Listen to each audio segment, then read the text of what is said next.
Olá, boa tarde. Meu nome é Luana Pascoal. Eu sou advogada criminalista e também estou trabalhando agora como facilitadora de linguagens colaborativas em escolas públicas, então levar a cultura de paz para as escolas públicas. Eu estou aqui conversando com a VoxLex TV e eu vim apresentar para vocês o livro que é produto da minha defesa de dissertação de mestrado, que é O Juiz e a Aplicação da Pena, Análise Doutrinária, Jurisprudencial e Deontológica. Nesse livro, eu trabalhei com o artigo 59 do Código Penal. Esse artigo é o que trata de circunstâncias judiciais que devem ser levadas em consideração no momento da aplicação da pena base. Então, ela acontece depois que a pessoa já recebeu uma condenação. E depois de condenado, vai ser estabelecida qual é o mínimo, então entre o mínimo e o máximo, qual é a pena que a pessoa precisa. Para isso, são consideradas algumas circunstâncias, né? Dentre as circunstâncias que constam do artigo 59, duas delas foram objeto do meu estudo, que é a conduta social e a personalidade. Eu entendo que a previsão dessas circunstâncias no Código Penal, elas são circunstâncias muito pessoais e elas afastam o julgador da análise do caso concreto, deixando muito mais a análise do seu autor. E isso é inconstitucional, porque a nossa Constituição ela trata de que é necessário que você avalie o fato e não o autor do fato, né? Eu compreendo que a influência desses critérios estritamente subjetivos, ela implicam o aumento, o incremento do poder discricionário dos julgadores. E como, na verdade, os julgadores também são seres humanos, eles não estão alheios ao bem e ao mal, eles fazem parte disso, né? Então, não são melhores e nem piores das pessoas com quem eles julgam, né? Todos nós somos parte luz e parte sombra. O problema é que a gente abafa a nossa sombra e não deixa que isso venha à tona, então isso fica no nosso inconsciente. Então, assim, quando eu trabalho com essa questão, né, de que o juiz, ele faz parte da nossa sociedade e ele vem carregado do seu recorte histórico, do seu recorte cultural, das suas memórias, ele não consegue se desfazer, né, se despir disso quando ele está julgando. Então, eu compreendo que, nesse estudo, eu questiono muito o mito da neutralidade judicial, né? Eu entendo que isso não existe e que, na verdade, o que nós já entendemos, né, de que o juiz ele interpreta a lei de acordo com um processo lógico-dedutivo, ele não é real. Na verdade, o juiz está o tempo inteiro projetando quando ele está julgando em função dessa bagagem que ele carrega e não tem como se despir. Então, como foi que eu fiz, que eu estruturei esse livro? No primeiro capítulo, eu trouxe muito mais as diferenças entre o que é o direito penal do autor, o que é o direito penal do fato. Trabalhei com vários autores, trabalhei com Lídio Ferraioli. No segundo capítulo, eu trouxe um pouco das finalidades da pena. No terceiro capítulo, eu estudei muitos acórdãos, né? Analisando justamente sempre a conduta social e a personalidade, como é que era o impacto dentro do estabelecimento da pena mínima.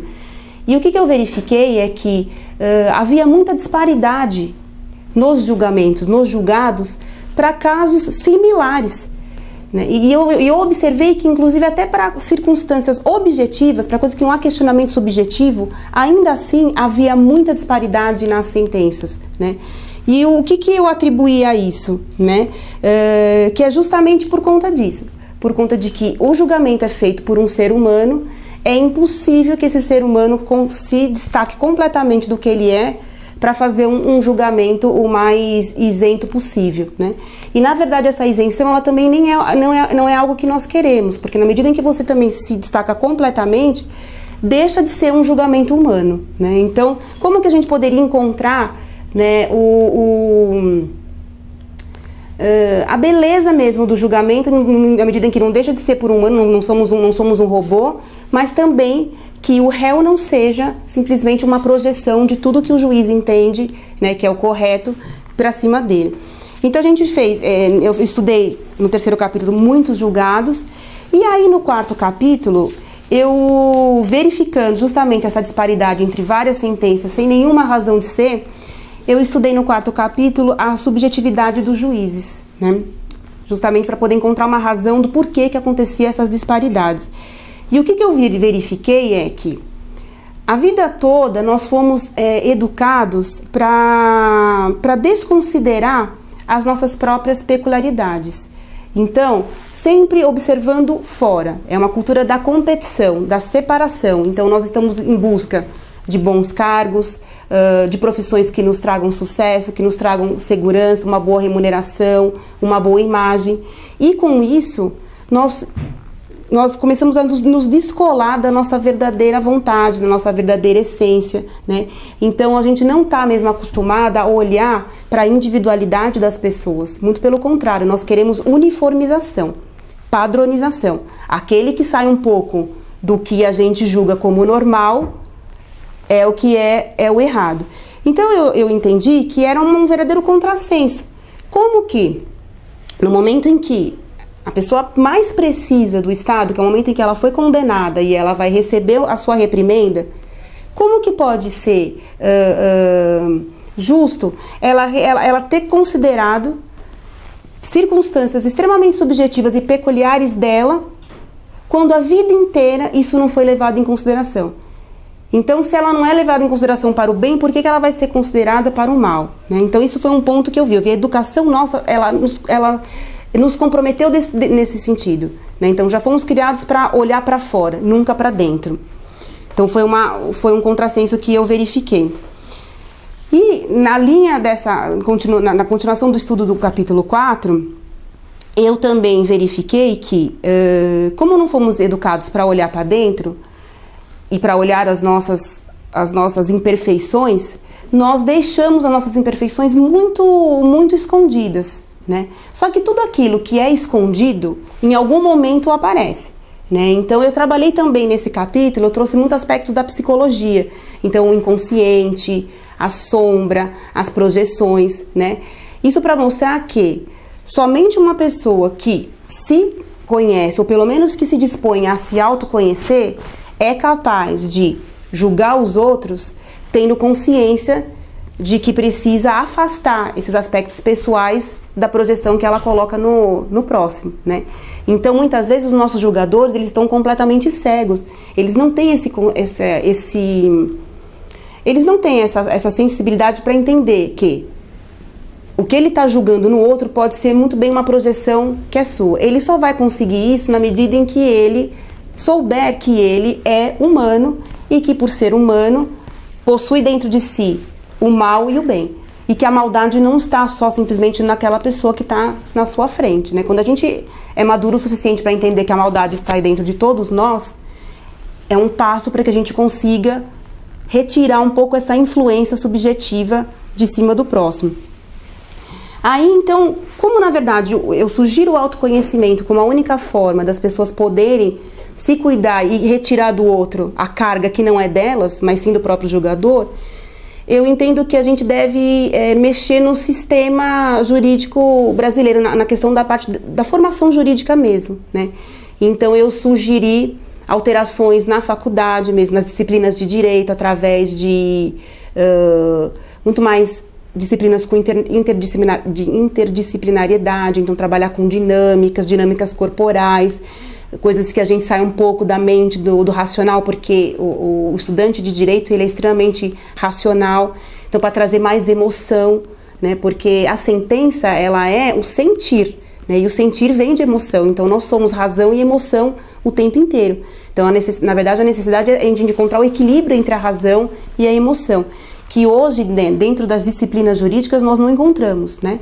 Então, eu trabalhei com essa parte da faculdade mesmo, de alterar algumas disciplinas, de colocar mais práticas, né, mais convênios com jurídicos, para a gente poder atender a população, porque só você vendo o problema dos outros, as dificuldades dos outros, que a gente consegue descer um pouco do pedestal e entender, né, quem é aquela pessoa que está na sua frente. Também questionei os concursos jurídicos, porque hoje, ainda que haja algumas disciplinas, né, possíveis para se questionar a inteligência emocional e a maturidade emocional daquele que quer ser juiz, a verdade é que os concursos, eles são todos, visa muito mais a decoreba, né?